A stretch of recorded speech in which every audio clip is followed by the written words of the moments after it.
Hello friends, now we are going to discuss how to insert the element at the end of single linked list. So when we want to insert a node into a single linked list, what was the first task? We need to allocate the memory for that new node. So I have just created a node and I have allocated some memory like 1000 memory starting address of my node.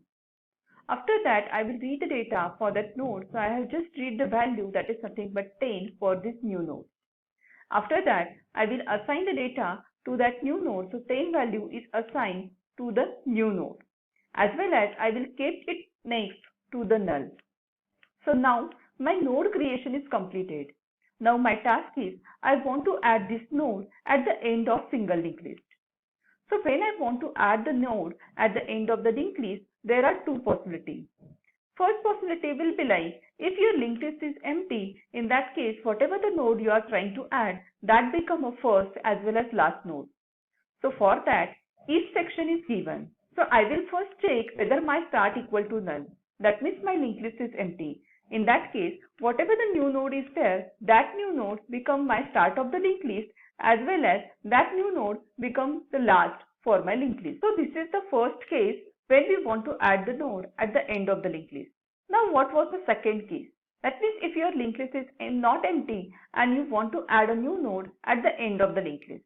So let us take one simple example. So I already have one node, that is value is 1 and its next is null. So this is my start as well as it is my last node.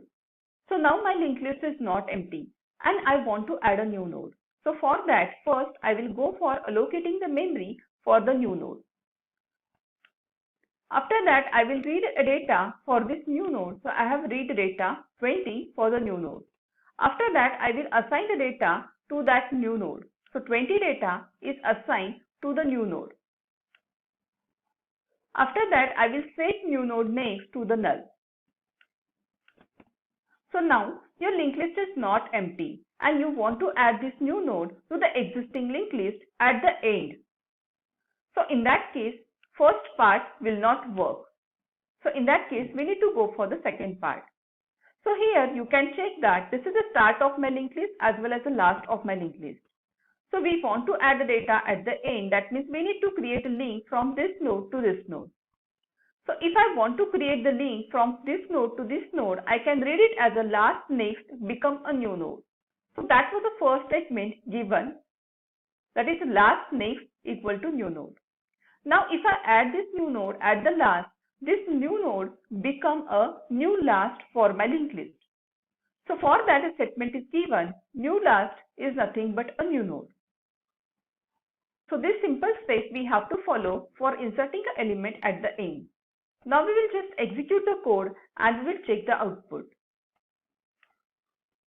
So I will first check if your linked list is empty and you want to perform at the end operation. So I will choose option 4 and I will read data 11 and I will check whether it is added or not. So I will choose option 2 and I will check the output. Linked list with data 11 is created. Now again I want to perform insertion at the end. So I will choose option 4. I will enter a data 12. I will check the output with the help of display function. So you can observe the linked list is created and new data 12 is added at the end of the linked list. So this is the case when your linked list is empty and you are trying to add data. We have run again the code. And now we will going to create a linked list. So I will display the linked list. So now I want to add at the end. So for that I choose the option 4.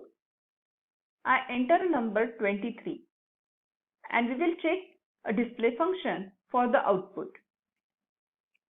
So now you can check here your linked list is created and it is showing 11, 12, 122 and 23 and this 23 is added end of the linked list. You got the concept of how to insert the element at the end of the linked list. If you have not subscribed my channel, please subscribe my channel for more videos. Thank you.